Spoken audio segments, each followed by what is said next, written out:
Hi welcome to Saranya's kitchen. ఈరోజు మనం ఈ వీడియోలో నోరూరించే రుచికరమైన ఎగ్ సేమియాని ఎలా చేయాలో చూపిస్తున్నాను. మీరు ఇప్పటి వరకు ఈ రెసిపీని ట్రై చేయకపోతే డెఫినెట్గా ఒకసారి ట్రై చేయండి. చాలా మంచి రుచి ఉంటుంది. ఇంకా లేట్ చేయకుండా ఈ సింపుల్ రెసిపీని ఎలా చేయాలో ఇప్పుడు చూద్దాం రండి.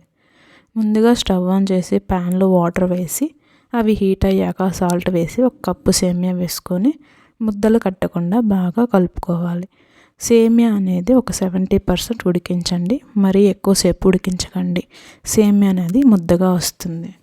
ఇప్పుడు సేమియాని వేరే స్టెయినర్లో ఫిల్టర్ చేసి తీసుకొని అందులో నార్మల్ వాటర్ పోసి చల్లారనివ్వండి. అప్పుడు అది పొడి పొడిగా వస్తుంది.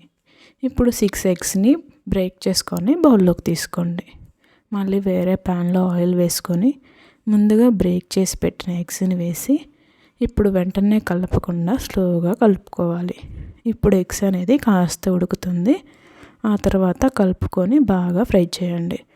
ఇందులోనే సాల్ట్ అండ్ పెప్పర్ వేసి బాగా ఫ్రై చేయండి. ఇప్పుడు ఎగ్ని బౌల్లోకి తీసుకోవాలి.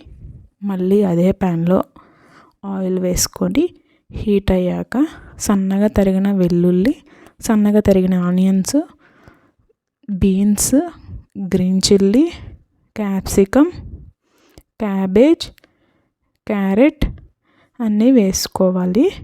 ఒకవేళ మీ దగ్గర ఏ వెజిటేబుల్స్ లేకపోయినా పర్వాలేదు, మీ దగ్గర ఏది ఉంటే అవి వేసుకోండి. అవన్నీ వేసుకున్న తర్వాత హై ఫ్లేమ్లో పెట్టి అవన్నీ బాగా ఫ్రై చేసుకోండి. ఇప్పుడు ఇందులోనే ముందుగా ఫ్రై చేసి పెట్టుకున్న ఎగ్స్ని వేసి బాగా మిక్స్ చేయండి. ఇప్పుడు అందులో షెజ్వాన్ సాసు, సోయా సాసు, అలాగే వెనిగర్ వేసుకోండి. సేమియాలో మనం ముందుగా సాల్ట్ వేసాం కాబట్టి సాల్ట్ అనేది చూసి వేసుకోండి. అవన్నీ వేసిన తర్వాత ఒకసారి బాగా మిక్స్ చేసుకోవాలి.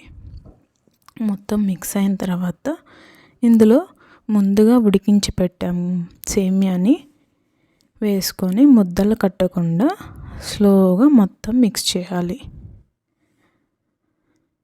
అంతే, నోరూరించే రుచికరమైన ఎగ్ సేమియా రెడీ అయిపోతుంది.